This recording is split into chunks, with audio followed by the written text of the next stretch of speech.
Hi, I'm Mike with Lenovo. In this video, I'm going to show the best practices to follow when servicing heat sinks and microprocessors in Lenovo products.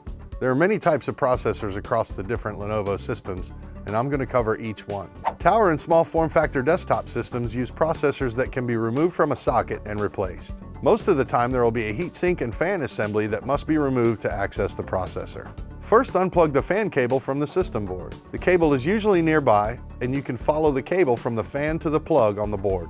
You can then remove the heatsink by loosening the 4 screws. The screws should be loosened using a cross pattern, loosening the first screw halfway, then the next screw diagonally across from it all the way.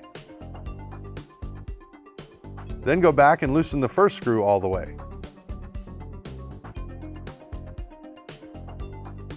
Loosen the third screw halfway,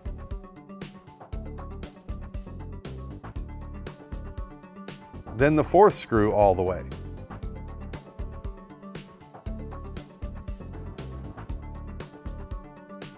Then go back and loosen the third screw all the way.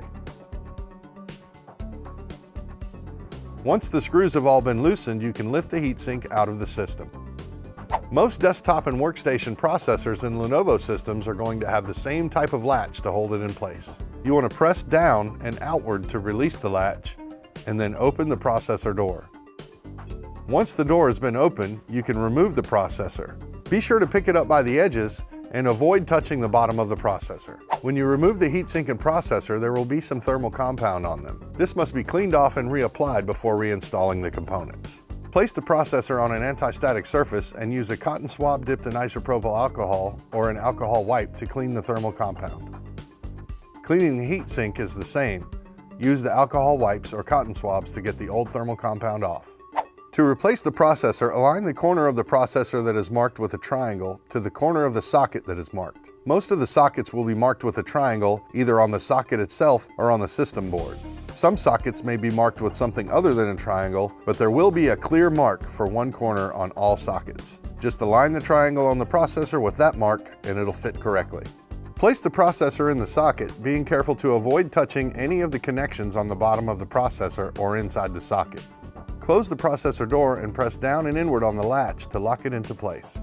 If a new heatsink is being used, thermal compound is generally already applied and you can install it as is. However, if you are reinstalling the old heatsink, thermal compound needs to be applied to the processor before placing the heatsink back into the system.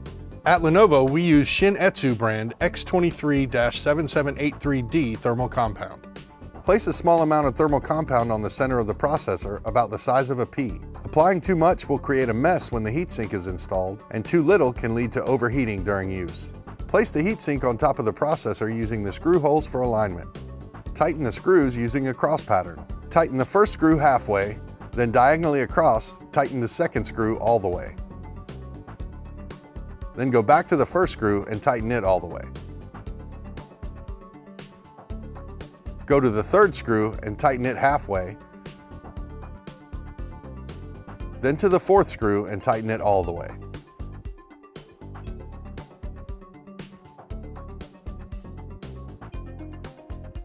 Then go back to the third screw and tighten it all the way. Tightening the screws in this manner ensures that the thermal compound will spread evenly across the processor and creates a good connection so the heat can be dissipated. Connect the fan cable to the system board to complete the replacement.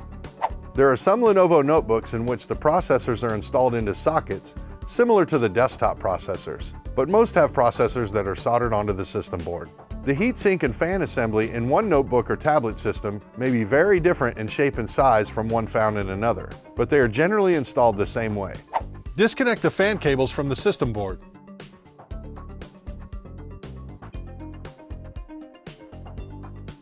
On some notebook heatsinks, the screws are numbered to show which order is best for removal and replacement. Start by loosening at screw number 1, then follow the numbers.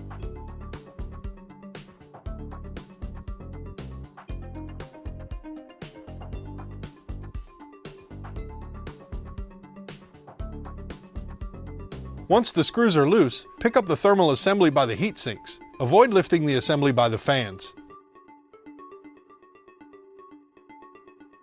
The processor and heatsink will have thermal compound on them, and this must be cleaned before replacing the heatsink.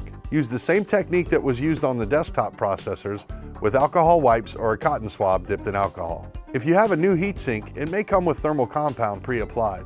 If you're reusing the old heatsink, you'll need to apply it yourself. Many notebooks have processors that are smaller than those found in desktop systems. You should never need to use more than a pea-sized bead of thermal compound, but you will need to use less than that on systems with smaller processors and smaller graphics processors. Apply a small amount of thermal compound to the processor and use a non-metallic tool to spread it evenly until the entire surface is covered.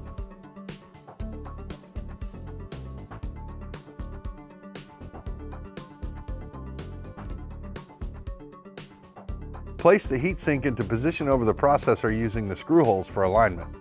Tighten the screws using the numbered pattern. Tightening the screws in this manner ensures that the thermal compound will spread evenly across the processor and makes a good connection so the heat can be dissipated. And finally, plug the fan cable into the system board.